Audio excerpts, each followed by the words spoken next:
Saya Desi Selviani, Anda sedang menyaksikan News Update Warta Kota. Pendaratan pesawat yang ditumpangi Presiden Joko Widodo atau Jokowi di Bandara IKN menjadi sejarah baru Ibu Kota Nusantara. Presiden Jokowi mendarat untuk pertama kalinya di Bandara Ibu Kota Nusantara atau IKN Penajam Pasir Utara, Kalimantan Timur pada Selasa 24 September. Menggunakan pesawat kepresidenan jenis RJ-85, Presiden Jokowi mendarat setelah sebelumnya bertolak dari Bandara Pontianak, Kalimantan Barat. Kepada wartawan, Presiden Jokowi bersyukur pendaratan perdananya di Bandara IKN berjalan lancar. Orang nomor 1 di Republik Indonesia ini mengatakan pendaratan di Bandara IKN berjalan dengan mulus. Selain itu, kondisi bandara juga cukup baik dengan ukuran yang pas. Diketahui pesawat kepresidenan landing di Bandara IKN sekitar pukul 16 waktu Indonesia bagian tengah. Ketibaan pesawat Presiden Jokowi disambut dengan tradisi water salute. Tradisi tersebut biasanya dilakukan pada saat penerbangan perdana rute baru dari dan ke suatu bandara. Pendaratan pesawat kepresidenan di Bandara IKN disambut tepuk tangan meriah. Para pejabat turut menyambut Presiden Jokowi, diantaranya Menteri Perhubungan Budi Karya Sumadi, Wakil Menteri ATR BPN yang juga Wakil Kepala Otorita IKN Raja Juli Antoni, dan para pejabat wilayah. Jokowi pun memastikan Bandara Nusantara di Ibu Kota Nusantara, Kalimantan Timur nantinya tidak hanya untuk kebutuhan VVIP, melainkan juga bisa untuk penerbangan komersil.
Penampilan Ketua Umum PSI Kaesang Pangarep saat belusukan di Kabupaten Tangerang mencuri perhatian.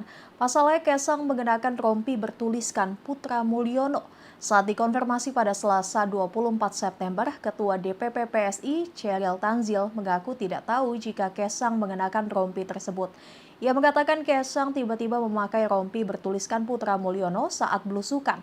Adapun rompi yang dimaksud berwarna hitam dengan tulisan Putra Mulyono dan berwarna pink di bagian punggungnya, serta siluet seseorang yang menyerupai Presiden Joko Widodo. Mulyono sendiri merupakan nama yang digunakan untuk Jokowi di masa lalu. Saat belusukan di Tangerang pada Selasa 24 September siang, Kaesang adalah satu-satunya orang yang mengenakan rompi Putra Mulyono. Sedangkan para elit PSI yang mendampinginya mengenakan rompi Circle K berwarna merah yang menjadi ciri khas PSI. Saat ditanya mengenai alasan di balik pemakaian rompi tersebut, Kaesang menolak untuk memberikan komentar. Ia lebih fokus berinteraksi dengan warga yang rumahnya hampir roboh karena angin kencang.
Pihak internal Komisi Pemberantasan Korupsi atau KPK saling lempar ketika ditanya soal hasil analisa terhadap laporan dugaan gratifikasi putra bungsu Presiden Joko Widodo atau Jokowi, Kaisang Pangarep.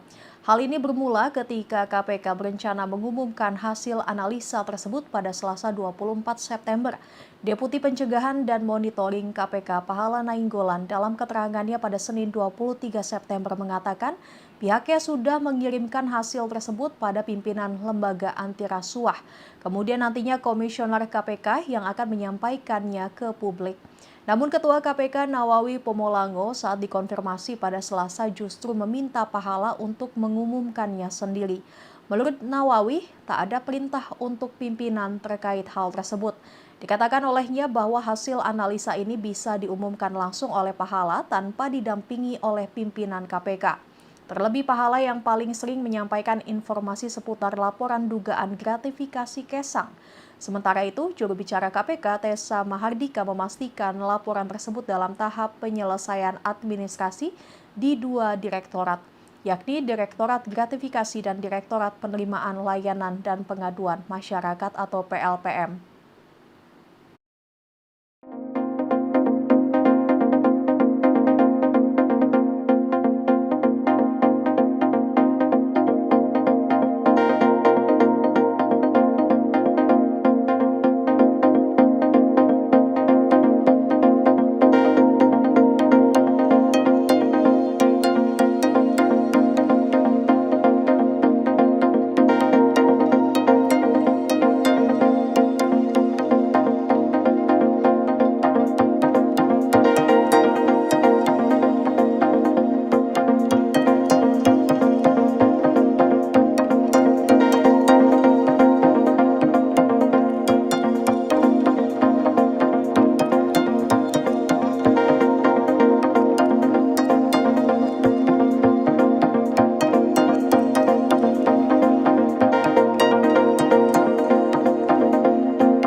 ASN Pemkot Bekasi yang viral karena melarang tetangganya yang merupakan umat Kristiani ibadah di rumah kini meminta maaf. ASN yang menjabat sebagai Kabid Pemasaran Pariwisata Disparbud Kota Bekasi, Masriwati menyampaikan permintaan maafnya dalam konferensi pers yang digelar pada Selasa 24 September. Permintaan maaf tersebut diterima langsung oleh pendeta. Selain itu, dalam mediasi tersebut, pemerintah Kota Bekasi bakal memfasilitasi umat Kristen untuk melakukan ibadah. Bismillahirrahmanirrahim. Assalamualaikum warahmatullahi wabarakatuh. Saya Masriwati atas nama pribadi dan keluarga pada kesempatan kali ini menyampaikan permohonan maaf atas tindakan dan ucapan kepada pemerintah Kota Bekasi, kepada masyarakat Kota Bekasi, khususnya masyarakat di lingkungan tempat tinggal saya, dan kepada Bapak Joni, kepada Ibu Pendeta beserta jemaatnya atas tindakan dan ucapan yang kurang berkenan untuk dimaafkan. Terima kasih. Wassalamualaikum warahmatullahi wabarakatuh. Sejumlah negara di dunia ramai-ramai mendukung Libanon setelah diserang Israel awal pekan ini. Serangan ini adalah yang terbesar sejak perang dengan Hizbullah pada 2006 dengan jumlah korban tewas mencapai 558 orang. Dikutip dari Al-Mayadin, Suriah telah mengumumkan kesiapan penuhnya untuk menyediakan layanan medis dan darurat bagi korban serangan di Libanon. Petugas bersiaga 24 jam untuk memberikan respon kesehatan yang diperlukan.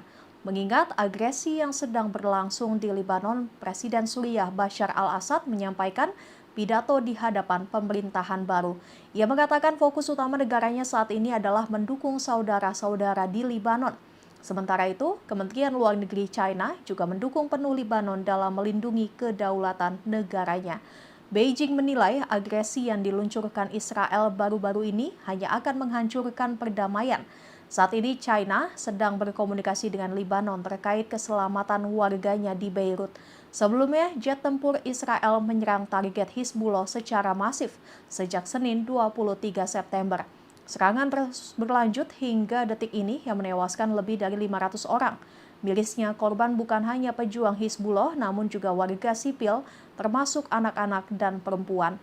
Sementara itu, serangan besar-besaran Israel terhadap Libanon mengundang kemarahan dari banyak negara di dunia.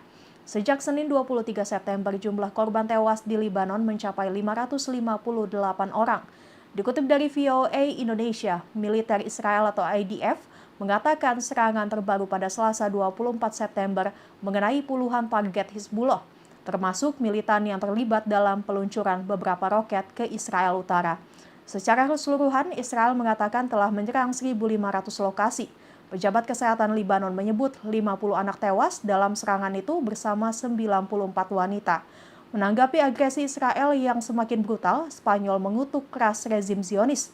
Spanyol meminta Israel untuk menghentikan kekerasan dan menghormati kehidupan warga sipil serta prinsip-prinsip dasar hukum humaniter internasional.